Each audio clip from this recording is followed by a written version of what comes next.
All right, today we're diving into an idea that could completely change how we think about the internet.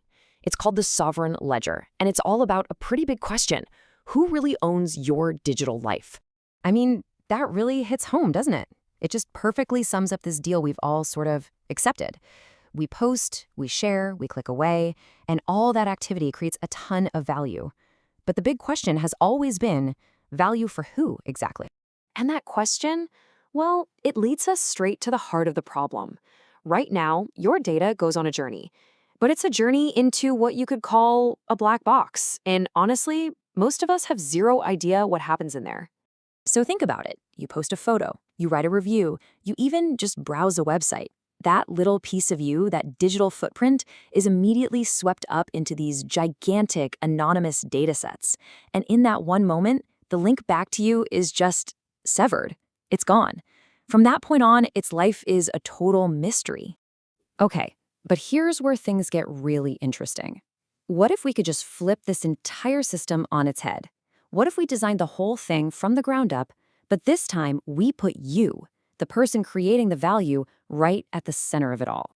And this slide, wow, it just shows the shift so clearly. On the left, that's the world we live in now. Your data just vanishes into the crowd. But look at the right side. This is a totally different game. Here, your data is fingerprinted. It basically has your name on it. You own it. And no matter what, it can always be traced back to you. It never just becomes anonymous. And that, right there, is the core idea of a sovereign ledger.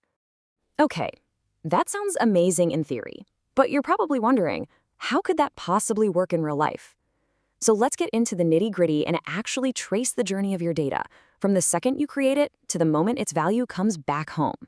So it all starts with this concept of being fingerprinted. You can think of it like a digital watermark, or even better, a unique serial number. Every single thing you contribute gets its own permanent ID that says, hey, I made this. And that signature, it sticks with your data forever, no matter where it goes or how it gets used. And this flowchart just lays it out so simply. Step 1, you contribute something. Step 2, bam, it's immediately fingerprinted. Step 3 is the real game changer. As that data gets used and creates value, its journey is traced, which leads, pretty logically, to step 4. The value it creates can actually find its way back to you. It's a closed loop. Nothing gets lost in the shuffle. And that brings us to the most exciting part of this whole idea. The value actually comes back. We can finally see that clear connection that's been missing this whole time. So what does this new approach actually get you? 2 massive things. First, you get transparency. When your data is used, you're not left in the dark anymore. You can actually see where it's being used. Second, and this is the big one, you get a return. When money is made from your contributions, the whole system is built to make sure a piece of that finds its way back to you. And really, that's what it all boils down to. This simple, really powerful idea. No more black boxes, no more data just vanishing into thin air. Instead, there's just a clear, direct line between what you gave and what you're owed. It's about bringing a sense of fairness back into our digital world. So this leaves us with a pretty fascinating question to chew on. For so long, we've just accepted that giving our data away for free is the price of admission to the internet. But now that we know a different model is actually possible, one that recognizes your contribution, it kind of forces us all to ask a much bigger question. What is the true value of your data?